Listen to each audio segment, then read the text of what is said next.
Bonsoir à toutes et à tous. Nous sommes jeudi 23 mars et il est 19 heures et nous reprenons cet enseignement on va aller directement sur le fruit de l'esprit. Je vous redis, juste pour nous rafraîchir un petit peu la mémoire sur le cours, que c'est important et c'est très, très important de bien le réaliser, hein. Nous sommes appelés à porter des fruits. Et bien entendu, ça fait partie de la transformation que nous sommes appelés à vivre alors que nous soumettons, j'aime bien prendre ce terme de se soumettre, se mettre sous l'autorité de la gloire de Dieu. C'est exactement ce sur quoi nous allons aujourd'hui. Donc nous allons voir ce fruit de l'esprit euh, et nous allons sur Galates 5,22. Nous allons relire Galates 5,22. Le fruit de l'esprit, c'est l'amour, la joie, la paix, la patience, la bonté, la bienveillance, la foi, la douceur, la maîtrise de soi. Donc la première forme du fruit, l'amour, je l'avais déjà dit les fois précédentes, c'est ce qui vient en premier, mais j'ai envie de vous relire les différentes façons par lesquelles le fruit de l'amour se manifeste, parce que je trouve ça tellement intéressant d'y penser, de penser à la manière dont ce fruit il est exprimé. La joie, c'est l'amour qui se réjouit. La paix, c'est l'amour qui fait confiance. La patience, c'est l'amour qui supporte. La bonté, c'est l'amour qui se fait serviteur des autres. La bénignité, c'est l'amour qui cherche le meilleur pour les autres. La fidélité, c'est l'amour qui garde ses promesses. La douceur, c'est l'amour qui pense les blessures des autres. Et la tempérance, c'est l'amour qui reste en contrôle. Vous voyez, cet amour, ce fruit, parce qu'il est au singulier, dans Galates 5,22, c'est le fruit de l'esprit, ce fruit avec toutes ses saveurs, mais dont on pourrait dire que le noyau central, c'est vraiment l'amour. Et c'est quelque chose qu'il nous faut désirer parce que il n'y a pas de gloire sans l'amour agapé de Dieu. Cet amour qui vient de Dieu, c'est pas un amour humain, c'est pas un amour qui vient de l'âme, philéo, c'est l'amour qui nous est donné par la puissance du Saint-Esprit lorsque nous naissons, notre esprit ressuscite avec Christ et alors la semence incorruptible que nous sommes va commencer à pouvoir se développer et produire ce fruit. Ce fruit, bien entendu, qu'il va falloir ensuite, au niveau de notre âme, et le vivre, le pratiquer.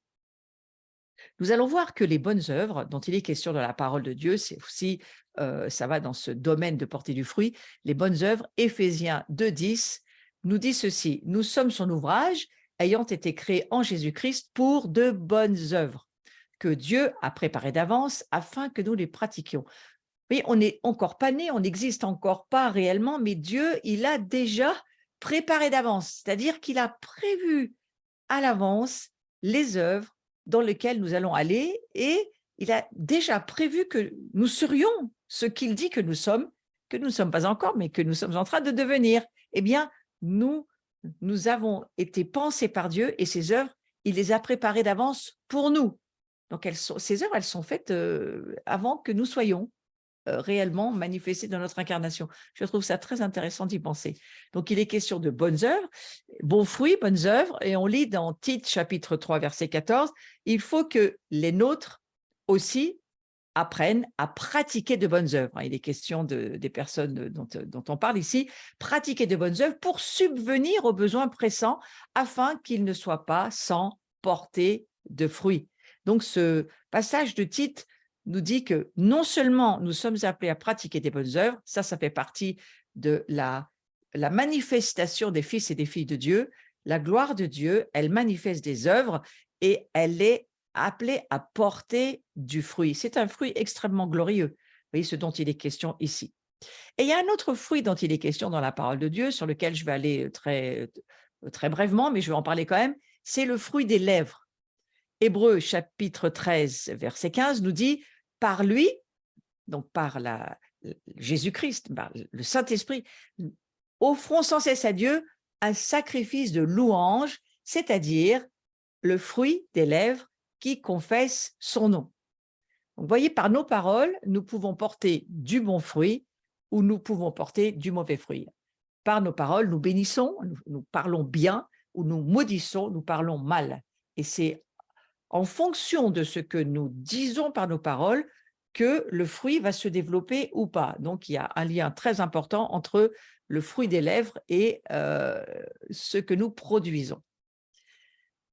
Pour voir, alors je ne sais pas, j'avais mis ce verset, attends, je peux y revenir peut-être, ce verset de le fruit des lèvres, voilà. Le fruit des lèvres, on peut le lire parce que je ne l'ai pas lu. Si quelqu'un, en effet, veut aimer la vie et voir des jours heureux, donc il y a deux choses, hein. Aimer la vie, c'est important. Il y a personne qui n'aime pas la vie, mais il ne faut pas se demander pourquoi, parce qu'il parle mal. Il faut aimer la vie et, vivre, hein, voir, c'est-à-dire vivre des jours heureux, qu'il préserve sa langue du mal et ses lèvres des paroles trompeuses, qu'il se détourne du mal et fasse le bien et qu'il recherche la paix et la poursuive. On a ici vraiment des très bons conseils de la part de Dieu pour bien vivre. Et il est vraiment question de bien parler, de faire le bien et de vraiment tourner notre dos aux mauvaises choses, aux donc mauvais fruits, hein, voilà. Donc ça va avec. J'avais mis ce verset parce que je le trouvais très intéressant. Pour voir du fruit, il faut du travail. J'en ai déjà parlé, je vais y revenir. De Timothée, chapitre 2, verset 6. Moi, je vous ai mis quelques images parce que je les ai trouvées intéressantes. Vous voyez, ça demande du travail. Il faut que le laboureur travaille avant de recueillir le fruit, que ce soit la vigne ou autre chose. Et Jacques, chapitre 5, verset 7, nous dit « Soyez donc patients, frères et sœurs, jusqu'à l'avènement du Seigneur. Voici, le laboureur attend le précieux fruit de la terre, prenant patience à son égard jusqu'à ce qu'il ait reçu les pluies de la première et de l'arrière-saison. » Et j'ai envie de vous dire ce soir, mes chers amis, soyez patients, même avec vous-même. Soyez patients, même quand ça vous semble un petit peu long à venir. Vous dites, oui, mais regarde l'âge que j'ai, j'en suis encore là. Écoutez, rappelez-vous qu'en Christ, nous sommes la gloire de Dieu et que dans notre condition humaine, eh bien, nous allons apprendre à nous positionner, à nous aligner, à manifester, c'est-à-dire à obéir à ce que Dieu nous demande d'être et de faire. Et pour cela, il faut être patient. Ça fait partie vraiment du caractère qu'il va falloir développer.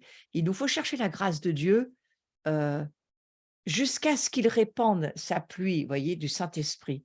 Et la Bible, elle nous donne un exemple ou un modèle, et on va aller le voir, d'arbre à fruits. Et il est question d'un arbre à fruits quand la parole de Dieu, elle nous parle de Jésus. C'est très intéressant d'y penser parce qu'au fond, de quoi il est question dans le jardin d'Éden? Ces arbres, hein, ce jardin dans lequel ils sont mis par Dieu, ce jardin rempli de la gloire de Dieu. La gloire, c'est l'atmosphère qui y règne. Les arbres sont créés par Dieu. Et puis ensuite, tout cet environnement glorieux, Dieu va y poser délicatement l'humanité au travers d'Adam et Ève. Et ils vont avoir ce conseil de Dieu qui va leur dire, vous pouvez manger de tous les arbres, sauf un. Vous ne touchez pas celui-ci. Et vous connaissez l'histoire, ils ont touché au mauvais arbre. Mais vous voyez, il est déjà question d'arbre dans le jardin d'Éden. Pour Dieu, l'arbre, c'est quelque chose c'est aussi une symbolique spirituelle qui représente l'être humain. Et regardez, on va lire Apocalypse, chapitre 22, verset 2. Il y a beaucoup de 2, hein, 2, 2, 2. Ça me fait penser à l'année dernière, 2022. Ce sont des chiffres importants, il faut faire attention. Au milieu de la place de la ville et sur les bords du fleuve, il y avait un arbre de vie produisant 12 fois des fruits, rendant son fruit chaque mois et dont les feuilles servaient à la guérison des nations. Donc, il y avait un arbre de vie. Évidemment, hein, cet arbre de vie, il nous ramène au Jardin d'Éden, où on sait bien, l'Écriture nous dit que l'arbre de vie, c'était l'arbre qu'il fallait qu'Adam et Ève mangent. En mangeant cet arbre de vie, ce fruit de la vie, il vivait éternellement. Et si on pense à ça, ça fait quand même réfléchir. En mangeant ce mauvais fruit finalement, l'arbre de la connaissance du bien et du mal, c'était l'arbre à fruits qu'il fallait pas manger, c'était pas les bons fruits. Et finalement, c'est ce qui a provoqué la disparition de la gloire de Dieu, la séparation de la présence de Dieu avec l'humanité et la chute terrible qui a amené ensuite tout ce monde de ténèbres qui amène aujourd'hui là où nous en sommes. Alors, ça fait réfléchir parce qu'il y avait un arbre de vie qui produisait 12 fois des fruits. Ça n'existe pas pour nous aujourd'hui. Et est-ce que Dieu raconte des histoires comme ça? Est-ce qu'on peut croire ces choses-là? Moi, je crois qu'il faut les croire, ces choses-là, parce que c'est d'abord la parole de Dieu, c'est Dieu qui le dit. Et puis, il y a quelque chose qui doit nous être révélé par le Saint-Esprit. Ce n'est pas notre cerveau qui peut comprendre ce que le livre d'Apocalypse nous dit au travers de Jean, mais c'est la foi qui nous est donnée et par le Saint-Esprit, il faut demander au Seigneur qui nous explique ce qu'il veut dire. Mais cet arbre du fruit, de vie, pardon, produit 12 fois des fruits et chaque mois son fruit, dont les feuilles servent à la guérison des nations. Donc, il est question de Jésus-Christ, il est question de Yeshua, bien sûr. Il est question de Jésus qu'on compare à un arbre de vie. Et moi, ça me fait beaucoup réfléchir parce que je me dis que nous aussi, nous sommes comparés à toutes ces histoires de fruits et d'arbres dont on parle depuis plusieurs semaines. Au fond, produisez du fruit, il faut que la semence, elle meure, donc ça veut dire que c'est notre vie. On est comparé à cet arbre, on est comparé à cette semence qui doit être mise en terre, cette graine qui doit être mise en terre. Et une fois que cette graine va mourir, on sait très bien que c'est de nous dont il s'agit, en laissant notre vie. Alors, c'est pas qu'on doit mourir physiquement, mais en renonçant à la vie, c'est-à-dire la vieille nature. Rappelez-vous, il est question de vieille nature quand il est question de renoncer à notre vie passée, la vie avant que nous acceptions Jésus-Christ dans notre vie et que nous naissions de nouveau. Il est question de cette vieille nature. Il faut apprendre à laisser la vieille nature là où elle est. Où est-elle? Sous terre, crucifiée avec Christ sur la croix. Cette vieille nature-là, elle n'existe plus. Donc, ce n'est pas de cela dont il faut parler dans le temps d'aujourd'hui. On ne se bat plus contre cette nature-là. Par la foi, nous le croyons, elle n'existe plus. Mais alors, qu'est-ce qui fait que je pourrais encore porter des mauvais fruits finalement? Eh bien, c'est parce que je ne crois pas encore assez à qui je suis. Je ne crois pas encore assez à ce que l'Écriture me dit. Et mon âme n'est pas encore assez alignée, positionnée, soumise, obéissante à ce que la parole de Dieu dit. Et c'est bien cela dont il est question lorsque la Bible nous dit qu'il faut que nous progressions, que nous avancions de progrès en progrès, de révélation en révélation, de gloire en gloire, pour que nous puissions mûrir et donc produire des fruits qui vont à leur tour produire des semences qui pourront continuer la transmission de qui nous sommes. Alors, il faut bien faire attention, on ne parle pas de la vieille nature, mais notre chair, c'est-à-dire notre âme et puis notre corps qui doit suivre, eh bien, finalement, eux, ils ont besoin d'être totalement régénérés et la restauration, elle se fait au travers de notre travail, ce travail dont il est question. Ce travail, le laboureur, il travaille avant de recueillir le fruit. Eh bien, nous avons le travail, la discipline du disciple, l'obéissance au commandement à Dieu. Si nous aimons Dieu, nous obéissons à ses commandements. Le fait de prendre le temps d'étudier, de méditer, de laisser la parole de Dieu nous transformer. Mais je crois que le travail se fera d'autant plus aisément si nous croyons ce que Dieu dit que nous sommes. Et lorsque Jésus vient et qu'il nous dit que lui, il est l'arbre de vie, qu'il a du fruit pour chaque saison, et le fruit que nous allons devenir, il va porter, et j'aime beaucoup ce passage de l'Apocalypse, hein, ce fruit, eh bien, il va porter des fruits, rendant son fruit chaque mois. Chaque mois, c'est intéressant. Et regardez cet arbre, alors je ne sais pas exactement d'où ça vient, c'est une image que j'ai trouvée, ce n'est pas moi qui l'ai fait, mais j'ai trouvé intéressant de regarder cet arbre comme cela, ça m'a inspiré, si vous voulez. Cet arbre qui, au fond, Oui, il pousse côté terrestre, mais il a aussi le côté invisible qui ne se voit pas, toutes ces espèces de racines vivantes. Moi, je le verrais comme la gloire de Dieu, le Saint-Esprit, qui est la sève de notre vie, qui est la force de notre vie. C'est ce Saint-Esprit-là qui fait pousser notre arbre, un peu comme, vous savez, dans Jean 15, il est question de Jésus le cep, nous sommes les sarments. Et finalement, qu'est-ce qui fait venir le fruit? Le Saint-Esprit, qui est la sève qui monte dans le cep qu'est Jésus. Et cette sève, cette vie, cette puissance, cette gloire, parce que c'est de la gloire dont il est question. Alors cet arbre, il m'a inspiré et je me suis dit que ça devrait nous aider à saisir ce que Dieu souhaite pour nous, parce que Dieu désire cette gloire. Son cœur de Père a toujours été que nous développions la gloire qu'il a mis en nous et que nous puissions la voir de plus en plus grandir, mûrir, porter des fruits. Je crois que la gloire, elle porte des fruits, effectivement. Et réfléchissons-y, parce que si nous y croyons, nous le deviendrons. Nous, ce que nous pensons, nous le devenons. L'homme est tel que sont les pensées de son âme. Et dans ce fameux combat des pensées, moi, je l'ai tellement enseigné qu'il y a des versets que je sais par cœur. Eh bien, ce que nous pensons, c'est ce que nous sommes. C'est ce que dit l'Écriture.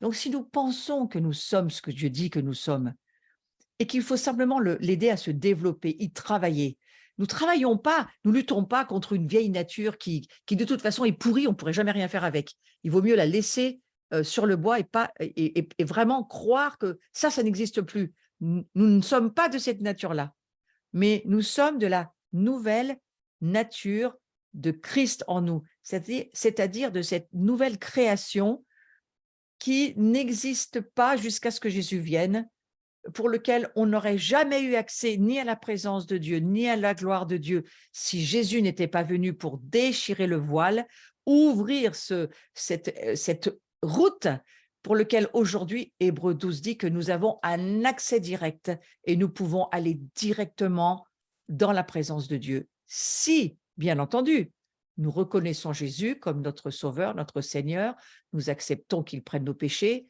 nous lui confessons nos péchés, ça fait partie des conditions, si bien sûr nous le croyons comme le Fils de Dieu. À partir de là, l'accès est ouvert.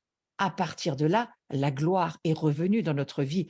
À partir de là, Dieu le Père a une relation avec nous. Et autant nous, on est heureux d'avoir un Père. Moi, je vais vous dire, il n'y a pas que nous qui sommes heureux. Il y a le Père qui est heureux d'avoir retrouvé sa famille. Et je crois que nous porterons d'autant plus de bons fruits, nous aurons envie de parler comme il faut, nous aurons envie de ne plus pécher, nous aurons envie de suivre et de faire ce qu'a fait Jésus, de porter des fruits chaque mois. J'en suis sûre que c'est absolument possible pour nous. Si, eh bien, nous savons que le Père, il est heureux de nous avoir retrouvés et que c'est lui, au fond, qui tient cette alliance entre lui et nous. C'est lui qui a prévu toute cette histoire de vouloir vivre dans notre vie et que nous puissions en être sous la bénédiction. C'est quand même une immense histoire avec Dieu, relationnelle, lorsque Dieu nous dit qu'il nous avait perdus, mais que maintenant, il nous a retrouvés grâce à son Fils Jésus-Christ. Et ce n'est pas seulement Jésus qui est ressuscité d'entre les morts et qui siège aujourd'hui à la droite de Dieu sur le trône, mais c'est nous aussi. Nous aussi, nous sommes ressuscités. Donc, nous avons vécu cette première résurrection dans laquelle notre esprit est vivant pour toujours. Notre âme et notre corps sont en train de le devenir, mais l'esprit, l'être spirituel que nous sommes, nous le sommes. La nature de Christ en nous, nous le sommes. Et plus nous le penserons, plus nous le croirons, plus nous le deviendrons. Je crois que c'est en croyant ce que Dieu dit que nous porterons beaucoup plus facilement les fruits dont il est question dans la parole de Dieu. Donc, on est appelé à devenir comme Jésus, à ressembler à Jésus. Nous sommes faits à la ressemblance de Dieu et si nous le croyons, nous le devenons. Comme cet arbre de vie. Vous vous souvenez de ce psaume 1 qui dit au verset 3, très connu ce psaume, « Le juste est comme un arbre planté près d'un courant d'eau qui donne son fruit dans sa saison et dont le feuillage ne se flétrit point. » Moi, je le prie pour chacun d'entre nous ce soir, que nous sachions que nous sommes justes. Pourquoi nous sommes justes? Parce que c'est la parole de Dieu qui le dit. Nous sommes justifiés. C'est au passé composé. Jésus-Christ nous a rendus justes. Il a pris tous nos péchés. Il est venu sur cette terre s'incarner en laissant ses gloires dans le ciel, en laissant le Père Dieu le faire devenir homme au travers de Marie, parfaitement homme, et de le remplir du Saint-Esprit pour nous dire, voilà, tu vas leur montrer ce que je crois, de qui ils sont, de ce que nous avons prévu qu'ils soient, c'est-à-dire comme toi. Donc tu vas venir sur la terre, tu vas t'incarner, tu vas venir au monde comme eux, comme ils sont venus au monde eux, sauf que lui, il est né de l'esprit de son père, mais nous, lorsque nous sommes nés à nouveau, de la même manière, nous sommes nés de l'esprit de Dieu. Et Jésus vient nous dire, vous voyez maintenant, la vie que j'ai menée sur terre, c'est ce que le Père veut que vous soyez, parce que c'est ce qu'il a prévu. C'est vous qui allez faire le bien. C'est vous qui allez changer les choses parce que vous ne serez pas comme le monde. Vous ne serez plus pécheurs. C'est un verbe d'état, hein, vous ne serez plus pécheurs. Vous serez ce que je ferai de vous, c'est-à-dire des fils et des filles de Dieu. Et c'est ce que nous sommes. Et Jésus vient nous dire, j'ai laissé ma gloire dans les cieux pour venir vous rejoindre. Je vous ai montré que vous pouviez vivre comme cela et arriver même à ne plus pécher, c'est possible, si vous le croyez. Si vous ne le croyez pas, vous ne le serez jamais. Mais si vous croyez que vous êtes des saints qui péchaient de moins en moins, qui arrivent à ne plus pécher, vous arriverez à ne plus pécher un jour ou l'autre. Et je crois que c'est possible parce que c'est la parole de Dieu qui le dit. Et à partir de là, eh bien, c'est de marcher sur ce chemin avec l'aide du Saint-Esprit. Nous ne sommes pas tout seuls, nous avons le Saint-Esprit et c'est pas quelqu'un que nous emmenons quand nous en avons envie dans notre sac à main. C'est quelqu'un qui vit chez nous, il vit à l'intérieur de nous. Donc ce Christ qui vit en nous, c'est lui qui devient l'arbre de vie pour nous. Et au fond, nous pourrions voir par la foi ce soir que nous portons l'arbre de vie. Est-ce que vous avez déjà pensé à ça? Nous portons en nous l'arbre de vie, cet arbre qui produit 12 fois des fruits, qui rend son fruit chaque mois. Ça veut dire pour moi que à chaque moment où une occasion se présentera, où Dieu nous parlera de ce qu'il a envie de faire quelque part, là où il nous a demandé de vivre, eh bien nous pouvons le faire parce que l'arbre de vie est en nous et que nous portons ses fruits. Alors ces fruits, j'y reviens, il faut y travailler, bien sûr, parce que nous naissons semences incorruptibles et nous sommes appelés à devenir un arbre qui porte des fruits, et d'ailleurs sous lesquels d'autres viendront se mettre à l'ombre et seront aidés. Et j'aime beaucoup ce passage de Ézéchiel, chapitre 47, verset 12, on va le lire. Regardez, je vous ai remis le même arbre d'un petit peu plus près et je le trouve très inspirant. Lisons ce verset et laissons le Saint-Esprit nous révéler, nous amener dans les mystères du royaume sont révélés par Jésus-Christ. C'est Jésus qui vient nous révéler les mystères du royaume. Donc, plus nous cherchons à voir, comme Nicodème l'a demandé à Jésus, hein, et plus nous entrons dans les mystères au travers de Jésus que nous portons en nous, et plus nous verrons et nous aurons des mystères qui se dévoileront au fond de notre cœur. Donc, Ézéchiel chapitre 47, verset 12. Sur le torrent, sur ses bords, de chaque côté, croîtront toutes sortes d'arbres fruitiers. Leur feuillage ne se flétrira point. Leurs fruits n'auront point de fin. Ils mûriront tous les mois parce que les eaux sortiront du sanctuaire. Leurs fruits serviront de nourriture et leurs feuilles de remède. À votre avis, de quoi s'agit-il? Eh bien, je crois qu'Ézéchiel voit quelque chose de la gloire de Dieu.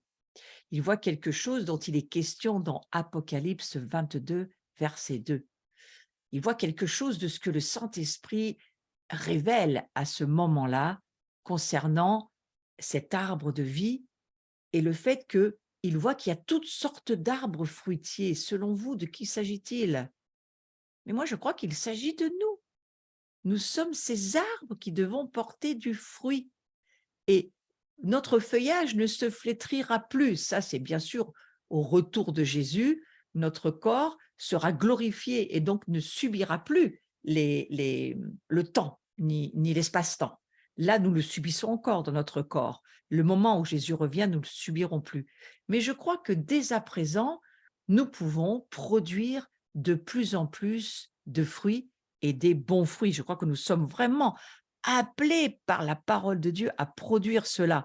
Et je crois que c'est possible parce que Dieu nous le dit.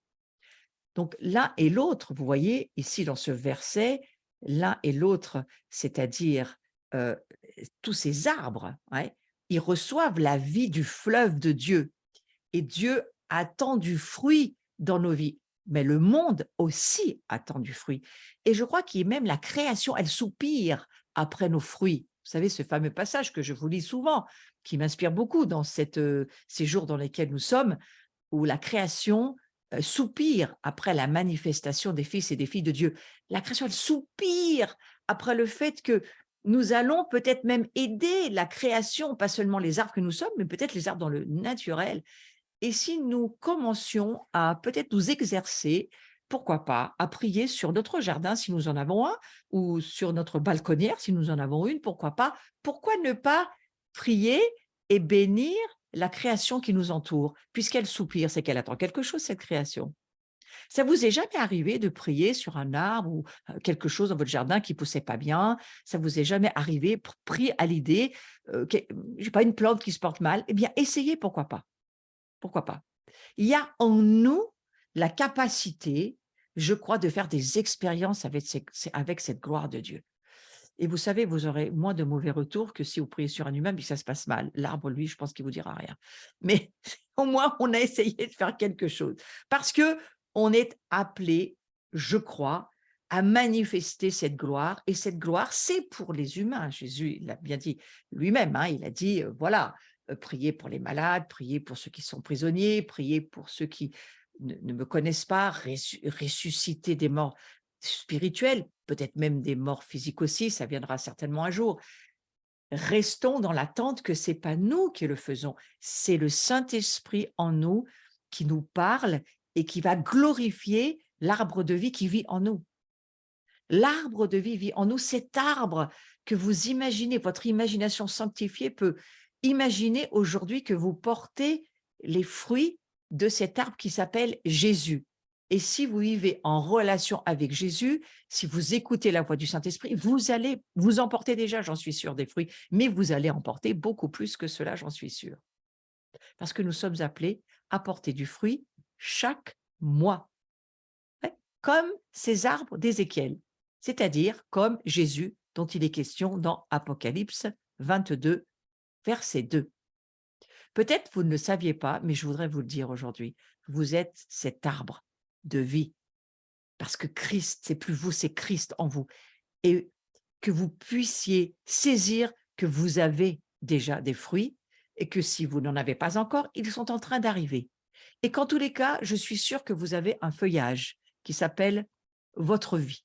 Et que ce feuillage, voyez-vous, eh bien, il va lui aussi servir à la guérison des nations. Je crois que le feuillage, c'est pas ce dont je parlais dans les cours précédents, c'est-à-dire un fruit qui a que du feuillage et qui porte pas de fruits, il est bon à couper. Là, il était question d'un feuillage qui produit pas. Mais vous voyez, il y a des arbres à feuilles qui produisent. Et d'ailleurs, je crois qu'il y a beaucoup d'arbres, des arbustes qui sont utilisés dans la médecine. Hein. Moi, je ne suis pas du tout bonne dans les plantes, mais je sais la médecine travaille avec la création, bien entendu. Eh bien, moi, ça me parle beaucoup parce que je crois que nos vies aussi, elles sont appelées à cela. Et comprenez que ces images qui nous sont données, c'est pour nous aider. C'est très simple. Le langage de Jésus est très simple. Et n'importe qui, même un enfant, il peut le comprendre. Tant mieux, parce que l'évangile doit rester quelque chose de simple. Pas de simpliste, mais de simple. Donc, vous voyez ici que dans le naturel, on a des ennemis, n'est-ce pas? On va dire que dans la vie de tous les jours, la maladie, le gel, la tempête, les arbres subissent aussi tout cela, bien sûr. La pluie sur les fleurs qui empêcheront les arbres de porter du fruit. Nous aussi, on peut avoir des saisons où on s'en prend plein la tête, où on sent qu'il y a vraiment des tempêtes qui nous tombent dessus, il y a vraiment quelque chose de spirituel qui vient et qui nous met à terre.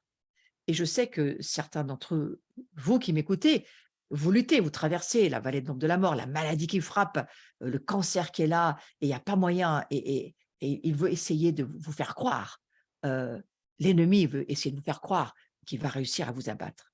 Mais moi, je vais vous dire une chose, on ne peut pas abattre l'arbre de vie. Et j'aimerais vous dire ça ce soir.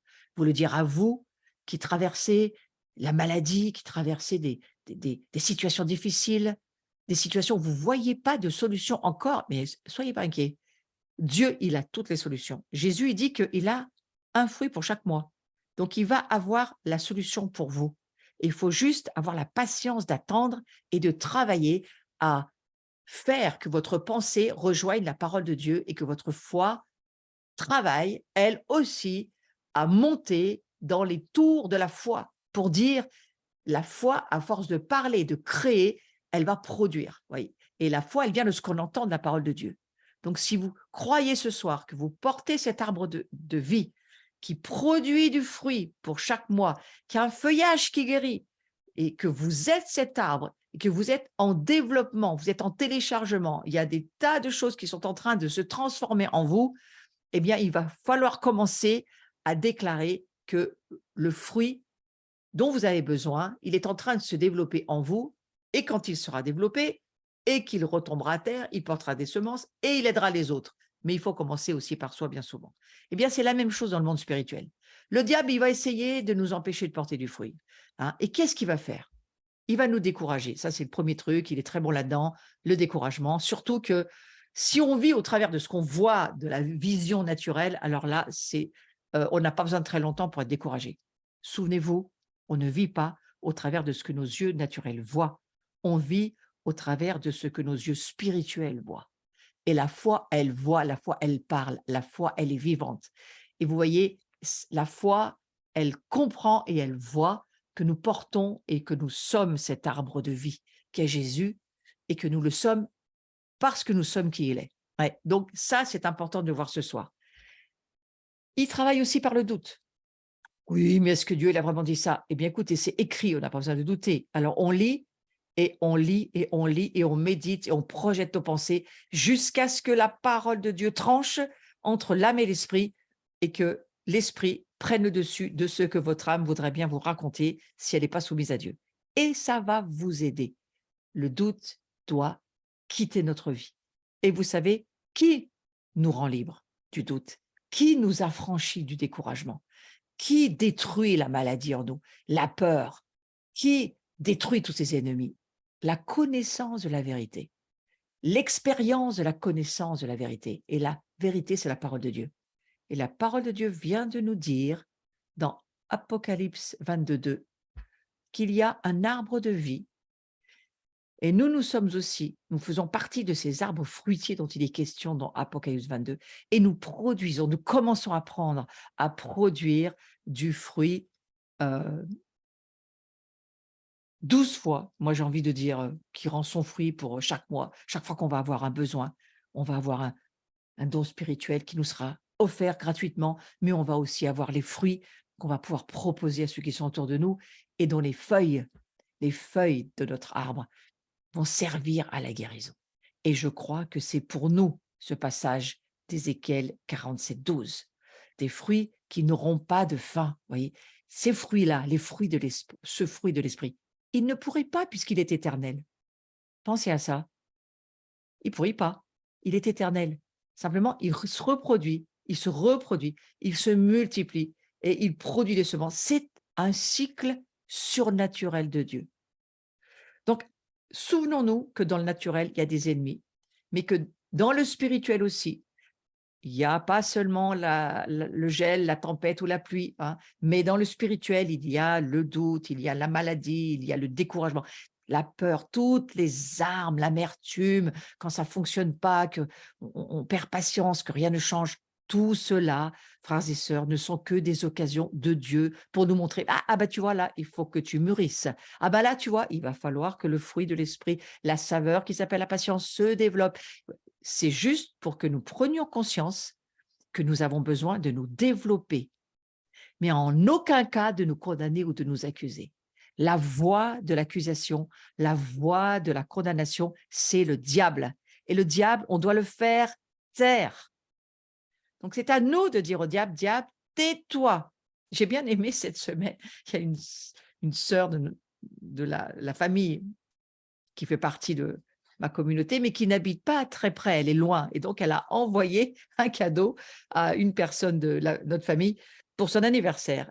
Et quand cette personne a ouvert le cadeau, c'était une énorme tapette à mouches en cuir. C'est pas comme aujourd'hui en plastique, hein, mais une énorme tapette à mouches en cuir et immense, hein, vraiment très grande. Et la parole, c'était de lui dire, il va falloir que tu l'utilises.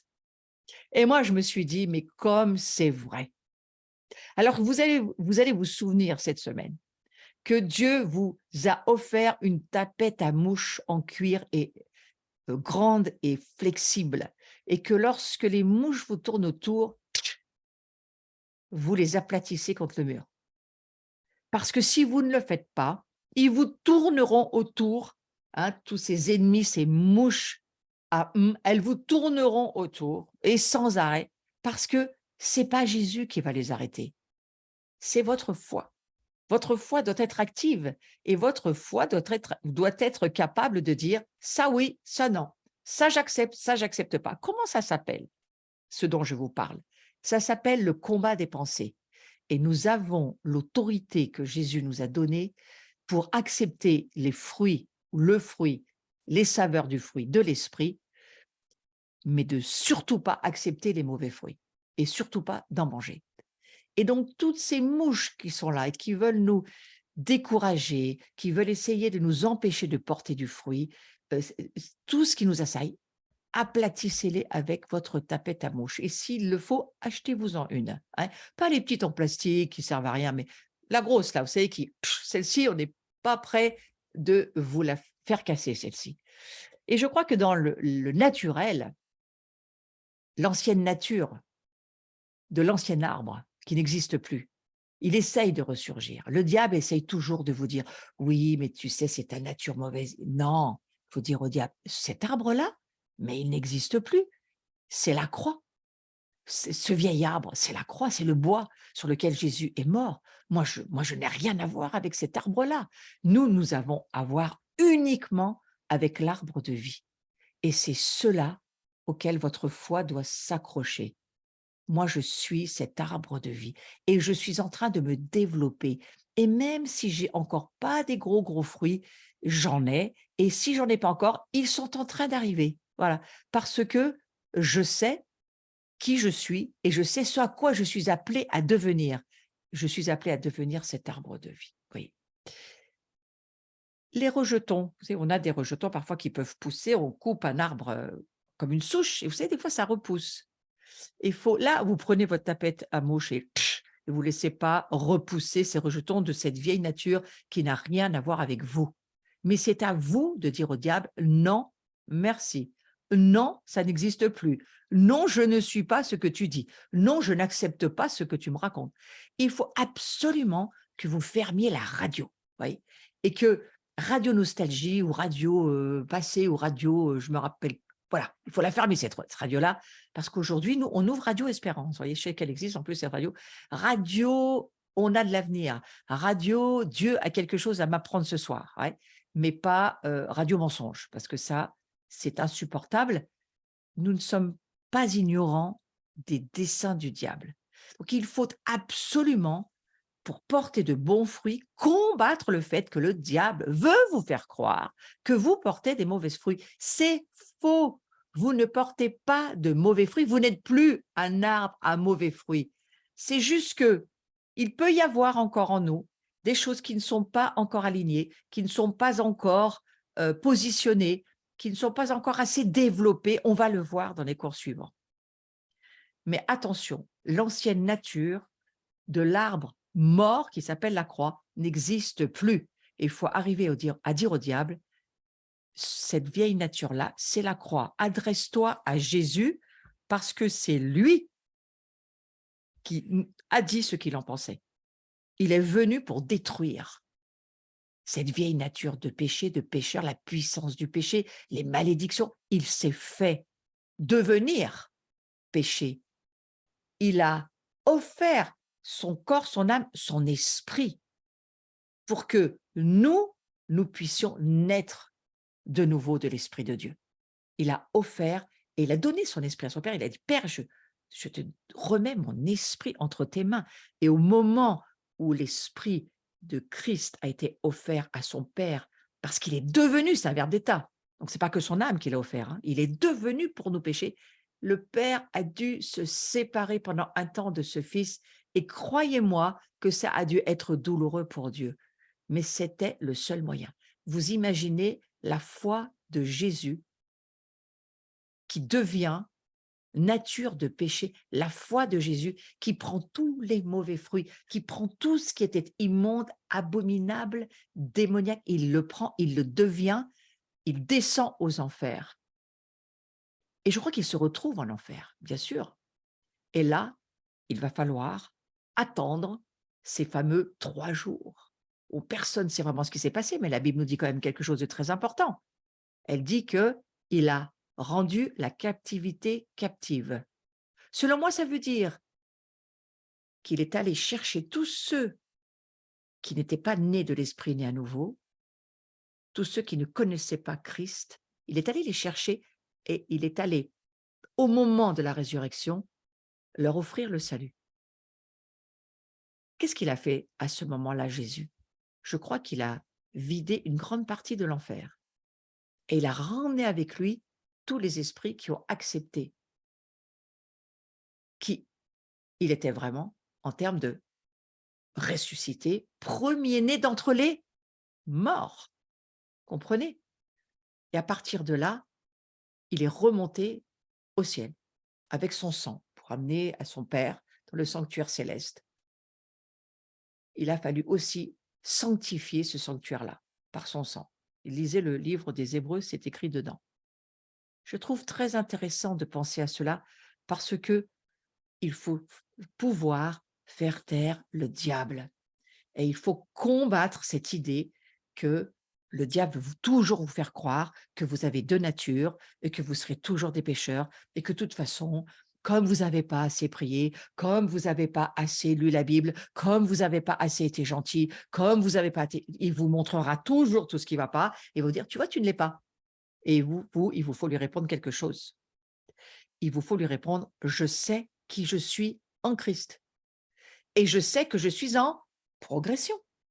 Je sais que je suis en transformation et que je suis déjà bien mieux qu'hier et que je serai encore mieux demain. Il faut répondre quelque chose au diable de façon à ce que il se taise et que vous n'entendiez plus tout ce qu'il vous raconte. Il faut, je crois, détruire ces petits rejetons qui voudraient repousser de la vieille souche, hein, que nous ne sommes plus du reste, mais que le diable voudrait nous faire croire. Parce que dans le spirituel, c'est la même chose. Hein, notre vieille nature avec ses fruits de la chair qui va essayer de reprendre la vie, d'étouffer les bons fruits, il ne faut pas laisser faire. C'est à nous de dire la vérité. C'est la vérité qui rend libre. Et en prononçant la vérité sur votre vie, vous vous libérez vous-même. Vous vous affranchissez. C'est la connaissance de la vérité qui rend libre. Ce n'est pas le fait de chasser des démons. C'est bien souvent, lorsque vous déclarez la vérité, les démons fuient parce qu'ils ne la supportent pas, la vérité. C'est en cela que la parole de Dieu est extrêmement puissante. Lorsque vous déclarez sur votre vie la parole de Dieu, les démons fuient. Les mouches, tout à coup, elles disparaissent. Elles ne peuvent plus vous tourner autour parce que c'est elles qui tombent et qui prennent la maladie. Ce n'est pas vous. Hein. Et donc, quelque part, il faut vraiment combattre, lutter. Et Paul va le dire. C'est un combat, c'est une lutte que de garder la foi. Il a toujours dit, Paul, je combats le bon combat de la foi. Donc, faites ce combat de la foi pour que votre foi grandisse et que la gloire de Dieu puisse prendre de la hauteur, de la largeur, de l'épaisseur, parce que c'est le but, c'est ce que Dieu veut, que la gloire se développe dans notre vie. Alors, souvenons-nous que les arbres portent du fruit selon leur espèce. Ça aussi, c'est très intéressant d'y penser. Genèse, chapitre 1, on va lire le verset 11 et le verset 12. Puis Dieu dit que la terre produise de la verdure, c'est dans la Genèse, vous savez, quand il y a la création, de l'herbe portant de la semence, des arbres fruitiers, donnant du fruit selon leurs espèces, et ayant en eux leur semence sur la terre. Et cela fut ainsi. La terre produisit de la verdure, de l'herbe portant de la semence selon son espèce, et des arbres donnant du fruit et ayant en eux leur semence selon leur espèce. Et Dieu vit que cela était bon. La création, c'est-à-dire la terre, vous voyez, elle manifeste la gloire de Dieu. La gloire de Dieu était avant que nous, la création d'Adam et Ève, la gloire de Dieu, elle était dans la création. Vous le voyez là, vous le comprenez. Parce qu'ensuite, Dieu va se servir aussi de la création pour nous expliquer comment ça fonctionne avec la gloire de Dieu. Mais la création, la terre, elle manifeste la gloire de Dieu. Et d'ailleurs, elle soupire après la manifestation des fils et des filles de Dieu, parce que la terre aussi, la création terrestre, elle voudrait retrouver cette gloire. Parce que dans le jardin d'Éden, elle était dans l'atmosphère de la gloire, la création. C'était pas du tout la création comme on l'a aujourd'hui. Les choses vivaient éternellement. C'est intéressant de se le dire. Dieu a parlé et la puissance créatrice de Dieu s'est manifestée, et c'est de cette manifestation glorieuse de la création créée par Dieu, au moment où la gloire est partie, qu'il y a eu la chute, nous, on a commencé à vieillir, on a 900 et quelques années, Adam et Ève, on est aujourd'hui à, allez, 80, 90, 120, c'est assez rare, hein, 110, les plus âgés, je pense. Voilà. Alors, il y a peut-être un cas ou deux d'exception au fin fond de la Chine, mais je ne le connais pas, hein, mais voilà, c'est à peu près là où on en est. Mais la création, elle aussi, je crois qu'elle aussi, elle a commencé à voir la mort, la rouille, les ronces, toutes ces manifestations de ténèbres qui se sont mises sur elle. Et c'est pour ça qu'elle soupire à ce que cette gloire de Dieu revienne et que les fils et les filles de la gloire manifestent la puissance de Dieu. C'est pour ça que moi je vous dis, entraînez-vous ce printemps et cet été. C'est plus facile le printemps, en plus ça aide. Entraînez-vous à ce que la gloire de Dieu se manifeste sur la création qui vous entoure, votre jardin, votre balconnière, je ne sais pas, ce qui vous entoure, les plantes qui vous entourent. On dit souvent que, en rigolant, hein, que si on parle aux plantes ou si on leur parle gentiment, elles se porteront mieux. Et pourquoi pas? Allez, on va passer à autre chose. Le bien, le bien de l'arbre de la connaissance du bien et du mal, le bien de l'arbre de la connaissance du bien et du mal. Le bien, il est aussi mauvais que le mal. C'est pas parce qu'il s'appelle bien qu'il est bien. C'est l'arbre de la connaissance du bien et du mal. Mais le bien, il est aussi mauvais que le mal. C'est juste qu'il s'appelle le bien. Et il n'est là que pour éblouir, attirer les regards, séduire, cacher le mal. Mais cet arbre-là, de la connaissance du bien et du mal, c'est un arbre pour la mort. Et on n'était pas censé y toucher, on n'était pas censé s'en nourrir. Et aujourd'hui, frères et sœurs, ne nous nourrissons pas de cet arbre-là. Ça voudrait dire que nous considérons certaines choses comme bien, certaines choses comme mal, sans demander à Dieu ce qu'il en pense dans sa parole. Ça serait de dire, oh, mais cette maladie-là, on en meurt. Et puis si Dieu dit, mais Jésus guérit toutes les maladies, alors tu ne peux pas dire que de cette maladie-là, on meurt. Et même si les plus grands chirurgiens ou médecins te racontent ça, la Bible te dit le contraire. Elle te dit, mais moi j'ai un fruit pour chaque saison et tu n'es pas censé mourir de maladie si tu as l'arbre de vie en toi. Donc je veux te redonner de l'espérance et de la foi pour que tu puisses croire ce soir que la création soupire, Dieu soupire, nous soupirons, tout le monde soupire à ce que cette gloire, elle revienne. Et que cet arbre de la connaissance du bien et du mal, nous ne devons pas nous en nourrir.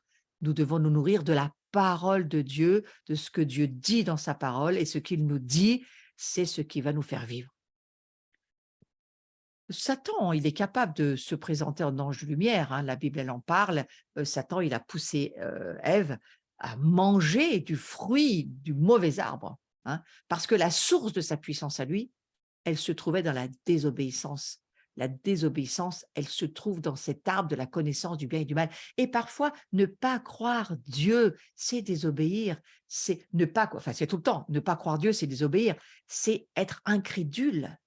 Et l'incrédulité, ça fait partie de l'arbre de la connaissance, parfois du bien. Oh, ça semble bien, mais c'est très mal en fait.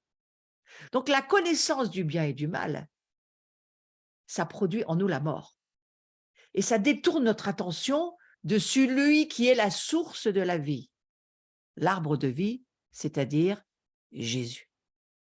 Il faut combattre par la foi. C'est extrêmement important parce que la connaissance du bien et du mal produit en nous la mort. Si nous marchons par la vue humaine, si nous marchons à partir de notre âme, de ce que notre âme nous dit, notre âme, elle se nourrit.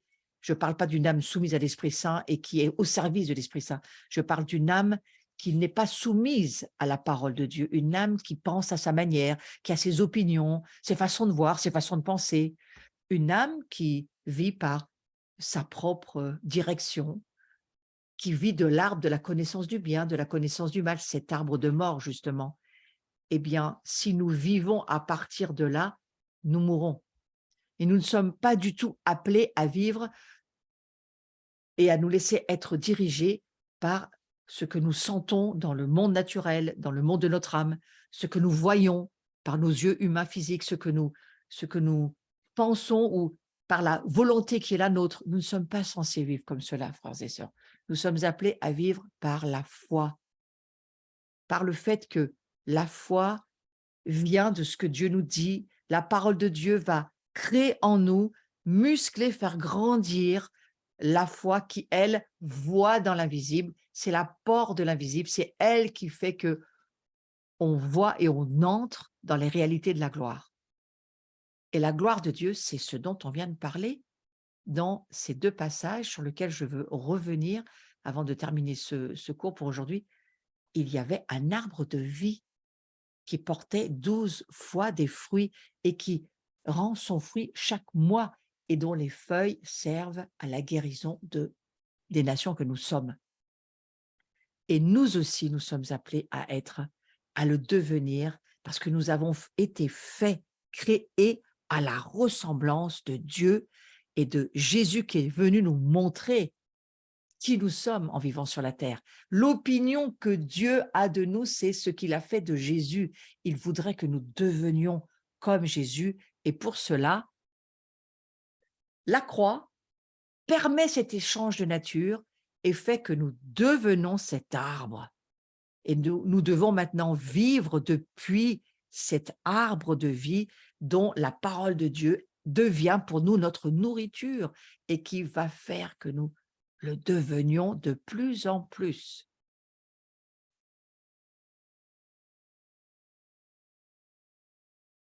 Je te remercie, Seigneur, et je vais prier pendant ces 5 dernières minutes sur ce que Dieu vient de nous dire ce soir. Je te demande, Saint-Esprit, de l'aide. Viens nous aider. Viens, au travers de ta parole, illuminer les yeux de notre cœur, c'est-à-dire notre esprit à l'intérieur de nous, et que notre esprit, par la foi, puisse voir que Jésus est venu pour réaliser les désirs de ton cœur de Père, de ramener la gloire sur la terre comme dans les êtres humains que nous sommes. Et que la gloire veut de nouveau et va se manifester de nouveau sur toute la terre. Le prophète Habakkuk, le prophète Amos, tous les deux l'ont prophétisé. La terre sera recouverte de la gloire de Dieu. Et c'est Dieu qui le dit, ce n'est pas nos opinions qui sont intéressantes, c'est la parole de Dieu qui le dit. Donc, nous le croyons par la foi. Et nous croyons que les petits prophètes ont vu arriver cette gloire qui s'appelle Jésus. Et que Jésus est venu pour nous rappeler qu'il était là pour non pas seulement parler de lui, nous montrer qui nous étions, mais pour nous rappeler que nous avions un Père. Celui qui a vu Jésus, il a vu le Père. Un Père qui a le désir de retrouver sa famille, de sauver le monde entier. Et pour cela, il a prévu de mettre sa gloire dans les êtres humains que nous sommes, les hommes et les femmes que nous sommes, et que nous allons devenir contagieux, que nous allons porter les fruits de Christ, que ce fruit de l'amour va nous permettre de ressembler à Christ et que nous allons pouvoir manifester ce fruit de l'amour au travers du fait que nous voyons Jésus et que nous voulons être comme il est. Et le Saint-Esprit va l'accomplir parce que c'est le désir du cœur de notre Père Dieu de nous voir ressembler à son Fils Jésus. Et il ne nous a pas amenés dans une histoire impossible et invivable. Il nous a amenés dans une histoire qui est possible, où il nous aidera. Et que toutes les difficultés, les tempêtes que nous vivrons, les obstacles que Satan va mettre devant nous pour que nous ne portions jamais le fruit de l'arbre que nous sommes, eh bien, Jésus va nous aider. Et c'est pour ça que parfois, il émonde certaines branches, parce qu'il y a des choses qui lui plaisent peut-être pas dans nos vies, eh bien, qu'il nous émonde au nom de Jésus, parce que c'est pour porter un bon fruit que nous voulons le voir. Et nous savons que l'émondage, c'est quelque chose qui sert à multiplier. Donc, je crois que nous en sommes dans la saison où Dieu veut multiplier ce que nous sommes déjà. Et il va nous émonder pour cela, pour qu'on porte encore plus de fruits. Mais ce soir, croyez-le, voyez-le, vous êtes son arbre à fruits. Vous êtes Christ, l'arbre de vie qu'il veut que vous soyez. Et vous allez le devenir parce que vous commencez à le voir. Et lorsque Satan va vous mettre des bâtons dans les roues ou qu'il va vous empêcher de le devenir, souvenez-vous, vous prenez la tapette à mouche et vous l'aplatissez au mur parce qu'il n'y a pas moyen. Vous ne le laissez pas vous mentir, vous ne le laissez pas vous décourager, vous ne le laissez pas vous raconter des histoires, vous ne le croyez pas tout simplement. Vous reprenez la parole de Dieu et vous revenez à ce passage d'Apocalypse, à ce passage d'Ézéchiel, et vous continuez à rêver avec Dieu, que vos fruits sont déjà en train de mûrir et qu'ils vont, s'ils ne le font pas déjà, en nourrir beaucoup d'autres et que cela va aider le monde autour de vous. Vous êtes cet arbre que Dieu veut que vous soyez. Il l'a fait par la croix. Et parce que la croix commence à prendre du relief dans votre vie, vous commencez à voir que vous êtes ressuscité avec Jésus. Et alors que vous êtes ressuscité avec Jésus, vous êtes élevé, vous montez, vous faites l'ascension avec lui. Vous êtes dans le domaine d'être élevé pour être assis avec Jésus sur ce trône, ce siège où il nous dit que nous nous trouvons. Et si nous nous y trouvons, c'est parce que nous commençons à avoir une part de la gloire pour régner sur les domaines où nous avons suffisamment de foi pour le faire. Et Dieu ne nous demande pas d'être tout parfait tout d'un coup. Non, il nous demande d'aller de progrès en progrès. Souvenez-vous, ça sera votre réponse face au diable. Lorsque vous avez un découragement, dites au diable, le découragement, il va s'en aller parce que moi, je continue et que j'apprends la patience, la persévérance et je vais développer les fruits qu'il m'a été promis que je serai au travers du fruit de l'amour. Je prie que ce fruit de l'amour grandisse en chacun d'entre nous et que le monde puisse bientôt et très vite, et même, je suis sûre qu'il a commencé, à le goûter. Passez une belle soirée, faites-vous un sourire, hein, ça va vous aider. Et dites-vous, c'est comme ça qu'on va tous pouvoir évoluer ensemble. Et oui, parce que si nous sommes heureux, vous savez quoi? La joie de Dieu, la joie de savoir qu'il va le faire, eh bien, c'est cela qui va vraiment nous transformer. La joie, c'est ta force, oublie pas ça. Beaucoup de joie dans ce que tu traverses, beaucoup de force, et à partir de là, la gloire, elle commence à y trouver son compte. Amen. Soyez bénis. On pense tous les uns aux autres et on prie tous les uns pour les autres. Nous sommes des guetteurs et des veilleurs et nous veillons à nos propres fruits. Un de ces jours qui va peut-être pas tarder, je vais faire un zoom et on va justement peut-être se parler de nos fruits et prophétiser sur les fruits que nous voyons que nous sommes en train de développer. Je vous demanderai de commencer à réfléchir aux fruits. Alors, je sais bien qu'on voit les fruits des autres, mieux que les siens, mais quand même, j'aimerais bien que vous puissiez réfléchir aux fruits que vous pensez que vous portez, ce avec quoi vous bénissez les autres. Je ne parle pas des dons, hein, je parle du fruit, le fruit de l'amour qui se développe en vous.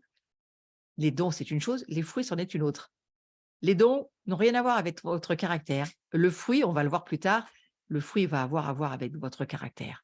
Et je crois que vous savez quoi? C'est l'épouse que Jésus est en train de se préparer.